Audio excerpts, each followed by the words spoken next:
ገዛ ዘይምስማዕ ተሎ ድኽነት ኣሎ ኣብ ገዛ ዘይምስማዕ ተሎ ጥዕና ምስኣን ኣሎ ኣብ ገዛ ዘይምስማዕ ተሎ ኩሎም እቶም መንፈሳዊ ሂወት የለን ማለት እዩ ምክንያቱ ሓደ ሰብ ኣብ መንፈሳዊ ሂወት ዘየለ ክኾን ከሎ እንታይ ይኸውን ባእስን ዕግርግርን ኣብ ገዝኡ ይዕድም ሽግር እንተመጪስ መን ሓላፍነት ክወስድ ዘለዎ እቲ ሽግር እንታይ ክገብር መፅዩ እዩ ዘሎ ትሕቶ ሕጂ ወይ ነቲ መፍትሒ ከምፅእ ዝኽእልከ ወይ ሞር ሓላፍነት ዘለዎ ሰብ እታ ጓል ኣንስተይቲ ድያ እቲ ወዲ ተባዕታይ ብቐሊሉ ኣነን መሓርን ሕጂ ተተባኢስና ኣነ ገዛእ ርእሰይ ክጥምት ዘለኒ ሃው እዚ ነገር እዚ ክፈጥሮ ክኢለ ክብል ኣለኒ ማለት እዩ ተዘይኮይኑ ንምንታይ መሓር ከምዚ ጌርካ የተየለ ምክንያቱ ኣባኻ ክፍትሽ ስለዝፍትን ዘለኹ ናብ ገዛእ ርእሰይ ምምፃእ ስለዝኣቢ መንገዲ ክሳኣኒ ማለት እዩ መብዛሕትኡ ሰብ ቤተክርስትያን ከይድ እዩ ፀላይ እዩ ነፀላ ተኸዲኑ ሃይማኖት እዩ ብዛዕባ እቲ ሃይማኖት ይሓስብ እዩ መንፈሳውነት ተዳሪእናያ ግን ልክዕ ካብታ ቤተክርስትያን ቀፅሪ ቤተክርስትያን ውፅእ ምስ በለ እታ ኢጉኡ ትጅምሮ እታ ማዓረይ ሽኮረይ እታ እንተ ሓይማን ተፀይማ ከምዚ ክኾነላ ገለልካ ዝኣተኸያ ሃው ንኽትሓመካ ተብል ኣለኻ ኤንድ ኣብ ገዛ ዝፍጠር ባእስን ቋይቅን ኦኬስከ ከም ንቡር እስከ ንሕሰቦ ከም ንቡር እንድሕር ኮይኑ መሓሪ ኣነ ምስታ ሰበይቲ ክቃየቅ ከለኹ ንዝመፅእ ዘሎ 5-10 ዓመት ሂወታ እንታይ እየ ዘምፃላ ዘለኹ ሕማም ከ እየ ዘምፃላ ዘለኹ ኣብ ስደት ከም ሓደ ዓብይ ሽግር ኮይኑ ዘሎ ትንክፍ ትንክፍ ኣቢልና ኢና ዘይምስምማዕ ፍትሕ ኣሎ ኣብ ሓዳር ብዙሕ ቆይቂ ብዙሕ መስገደል ከምዚ ንሪኦ እውን ኣብ ሶሻል ሚድያ ዘየድሊ ነገራት ብዙሕ ይፍፀም እዩ መፍትሒ ኣለዎ ዶ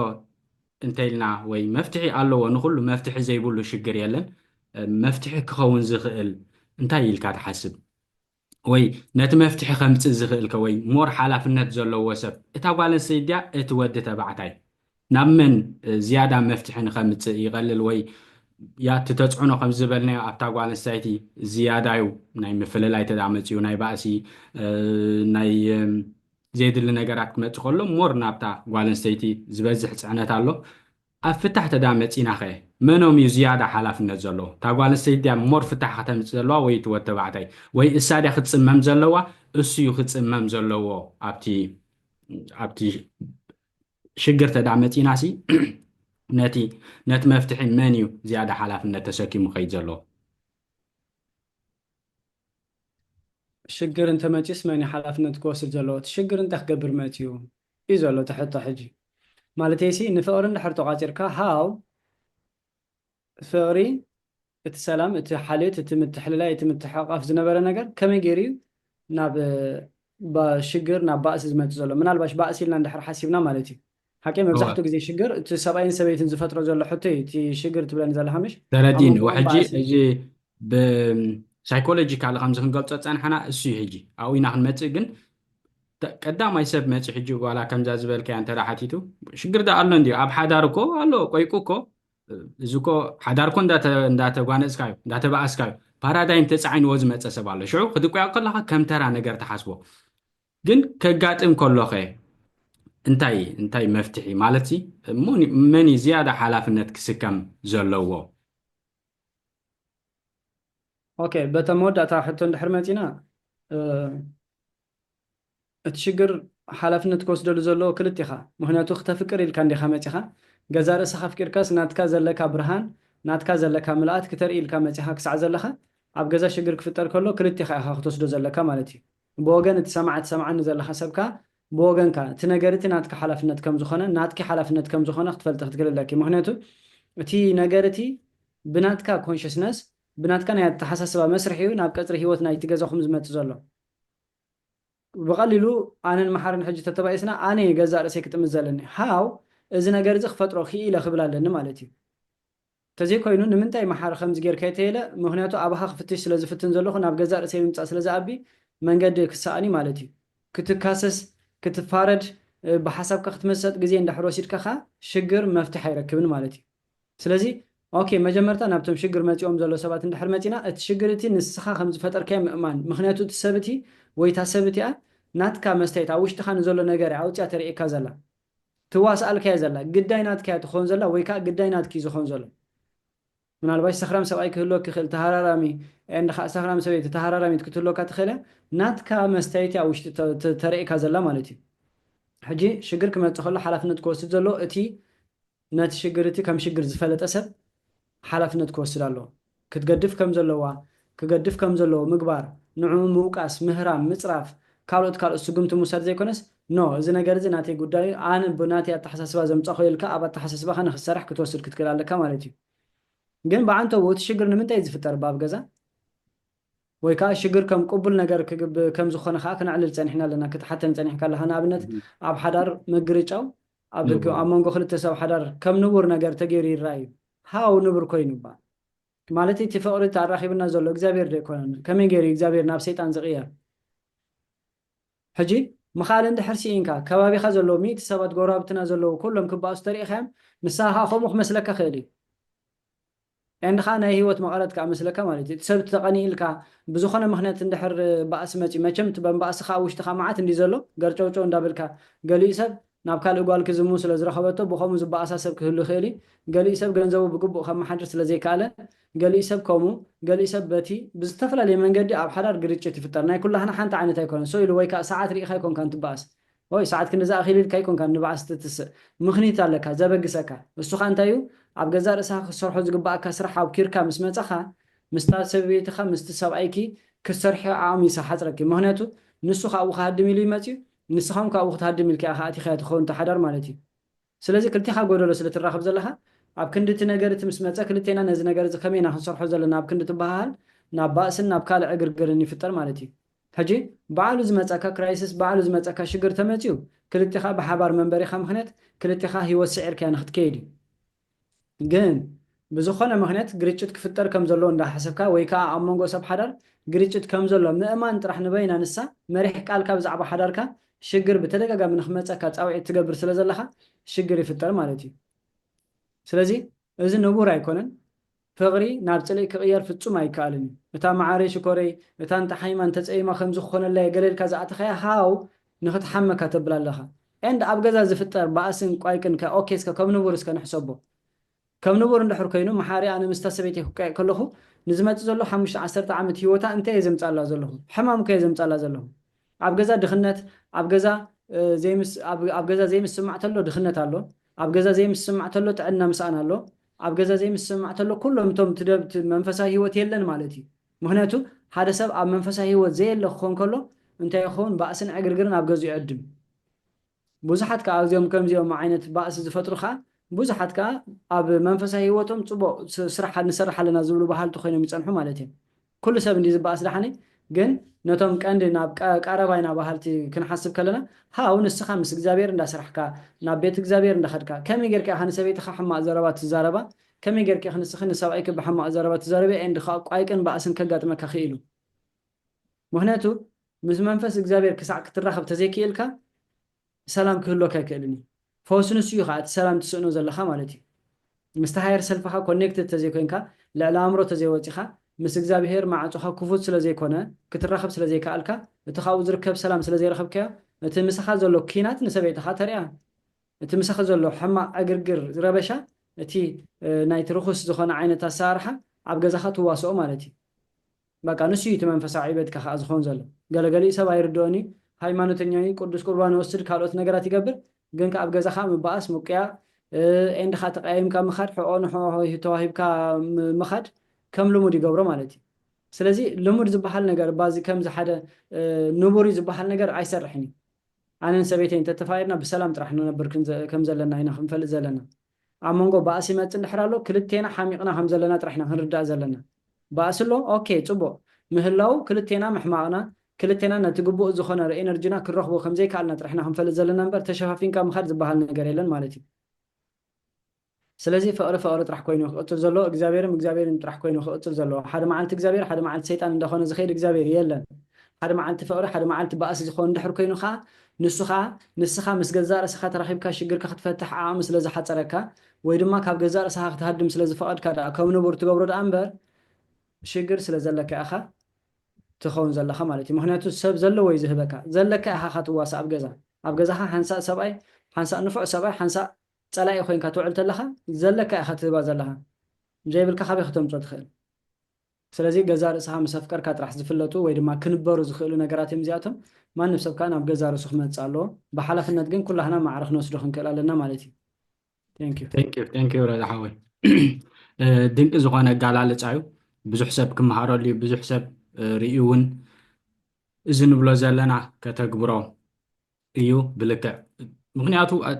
ብብዝሒ ተዳሪእናዮ ኣብ ሰዓት እዚ ዘጋጥም ዘሎ ሽግራት እዚ ክትብሎ ፀናሕካ ኣምፂኻ ፀናሕካ ወላ እኳ ብኩሉ ተዘይምፃናዮ ትንክፍ ትንክፍ ኣቢልካዮ እቲ ኣብ ገዛ ዘሎ ነፍሲ ወከፍ ገዛ ተናኺብካዮ ፀኒሕካ ኢኻ ማዕረ ሓላፍነት ኣለና ኩላትና ናብ ገዛ ርእስኻ ምጥማት ሓደ ሽግር ከጋጥም ከሎ ኣብቲ ገዛ ሞር ሕጂ ኣነ ብዘስተውዕለሉ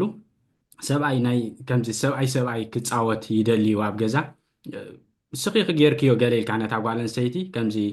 እሳ ቪክቲም ትገብራ ወይ እቲ ሬስፖንሲቢሊቲ ብምሉእ እቲ ሓላፍነት ናብኣ ተሰክሞ ብሰንኪ ክኳዩ ብሰንኪ ቆልዑት ከምዚ ኮይኖም ብሰንኪ ገዛ ከምዚ ኮይኑ ብሰንኪ ገንዘብ ውሒድና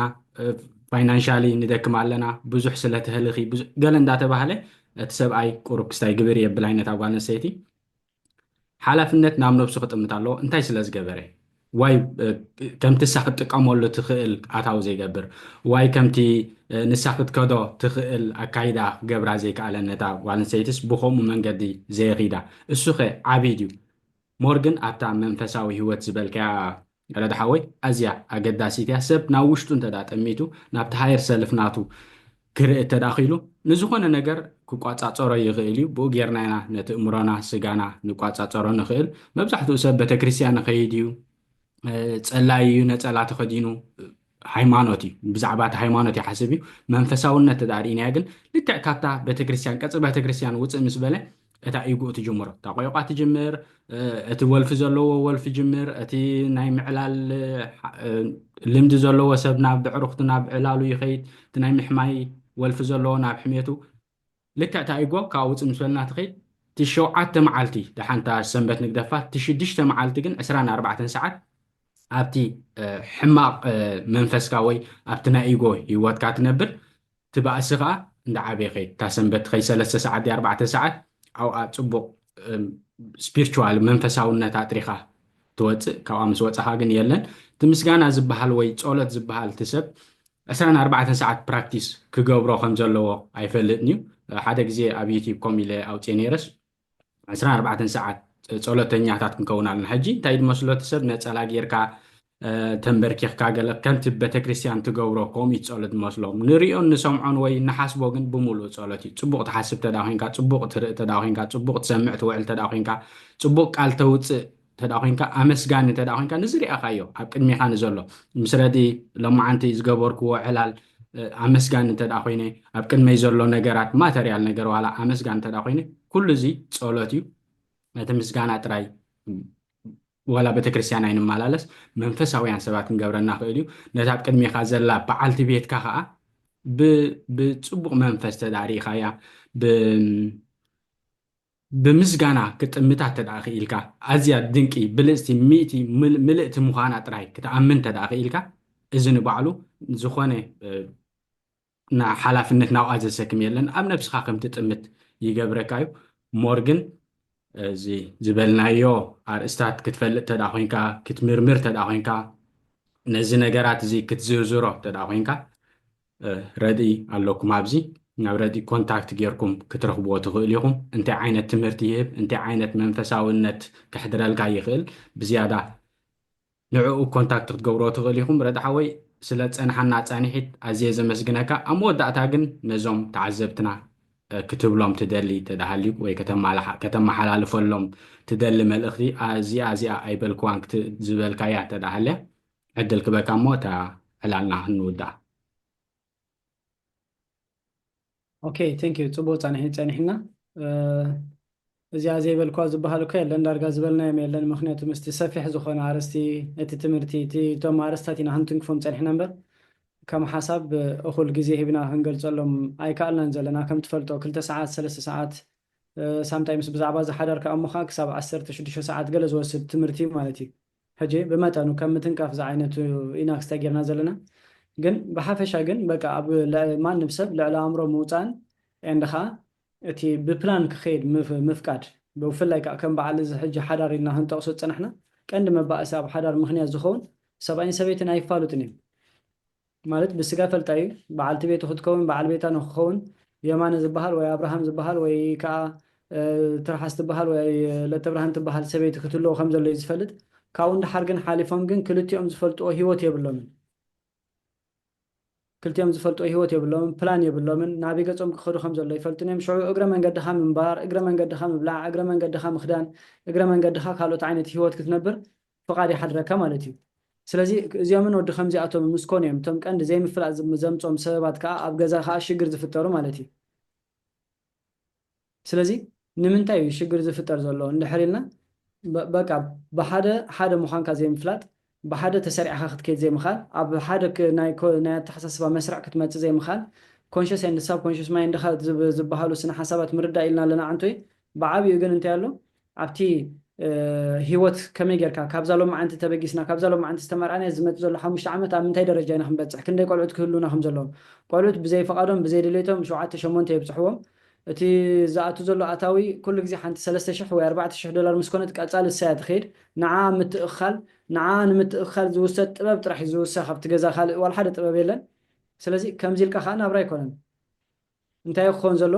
ነብሲ ወከፍ ግዜ ዓመት ሓድሽ ሓዳር ክኸውን ክኽእል ኣሎ እቲ ገዛቲ ሓድሽ ሓዳር ማለት ከዓ በቃ ካብ ትማሊ ትፈልጠኒ ዝነበረት ረዳይ ካልእ ክኾን ኣለኒ ደሞዘይ ክቕየር ኣለዎ ኣተሓሳስባይ ክቕየር ኣለዎ ኩሉ ነገራት ማለት እዩ እንኻ እቲ ዝቕየሮ ምቕያራት ከዓ ኣነ ንሳን ብንፈልጦ መንገዲ ኣነ ንሳን ብዝተረዳእና ኣረዳድኣ ካፒታልና እንዳዓበየ ክመፅእ ክኽእል ኣለዎ ኣታዊና እንዳዓበየ ስራሕና እንዳፀበቐ ፍልጠትና እንዳዓበየ ክኸይድ ክኽእል ኣለዎ እቲ ቤተሰብና ካበይ ናበይ ይኸይድ በስተዓንቶ ቀዳመይቲ ነገራትና ንምንታይ ኢና ጀሚርና ነቋርፆም ተተባሂሉ ሕጁም እዞም ናይ ፍቕሪ ምጅማርን ምቁራፅን እዩ ስለዚ እቲ ፍቕሪ ተጀሚሩ ከንሱ ኣብ መንጎ ባእስ እንድሕር ይመፅእ ኣሎ ፍቕሪ ይቋረፅ ኣሎ ማለት እዩ ስለዚ ንምንታይ ዝቋረፅ ዘሎ ተተባሂሉ ከዓ ኣነ ንሳን ንፈልጦ ፕላን ስለዘይብልና ብስነ ስርዓት ሂወትና ሰሪዕና ስለዘይተበገስና ዘድልን ዘየድልን ሕቶታት እንዳተላዕሉ ሽዑ መንጎ እንታይ ይኾኑ ሽግራት ይፍጠሩ ማለት እዩ ስለዚ ነዚ ሎማዓንቲ ዝጀመርናዮ ስነ ሓሳብ መዕለቢኡ ወይ ድማ ዝያዳ ርድኢት ንክህልወካ ኣዝዩ ሰፊሕ ዝኾነ ሓሳብ እንዲ ዘለዎ ከም መጠን ምትንካፍ ከም መጠን ሓበሬታ ንምሃብ ከምኡ ከዓ ንእሽተይ ጥበብ እንተረኸብኩምሉ ንጠቢባን እንታይ እዩ ንጠቢብ ሓንቲ ቃል ተኣኽሎ ዝበሃል ንእሽተይ ሓንቲ ቃል ተዛሪብና ብዙሕ ነገር ክትርድኡና ብዝብል ስነ ሓሳብ ዳ እምበር ዝኣክል ትምህርቲ ከም ዘይሕለፍናልኩም ክንነግረኩም ንፈቱ ኤንድ ምሳና ስለዝፀናሕኩም ከዓ የቐኒልና ማለት እዩ ቴንኪዩ ማሕርሓወይ ንዝሃብካ ንዕድል ቴንኪዩ ረዳሓወይ እቲ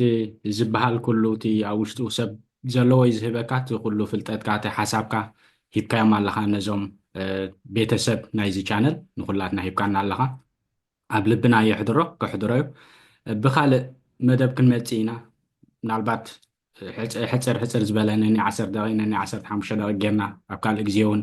ክንመፆም ኢና ናይ ሎሚ ዝነበረና ፃኒሒት ግን ንሎማዓንቲ ኣብ ዝኣኽለና ካብ ልቢ ዘመስግነካ ግዜኻ ወፊኻ ግዜኻ ፃቢብካ ኣብዚ ናተይ መደብ ኣብዚ ናተይ ቻነል ስለ ዝመፅኻ ካብ ልቢ ከመስግነካ ፈቱ ነዞም እትርእዩና ዘለኹም ተዓዘብትና ከዓ እዚ ፃኒሒት ኣዝዩ ድንቂ ዝኾነ ፃኒሒት ነርና ንስኹም እውን ምሳና ብሃንቀውታት ክትከታተሉና ፀኒሕኩም ክትኮኑ ተስፋ ይገብር ክሳብ መወዳእታ ስለ ዝሪኣኹምና ካብ ለቢ ከመስግነኩም ይፈቱ ብሽመይን ብሽም ረዳእን ብካልእ ትሕዝቶ ክሳብ ንራኸብ ኩሉ ሰሰናይ ንምነየልኩም ይቐኒልና ቴንኪዩ ይቐኒልና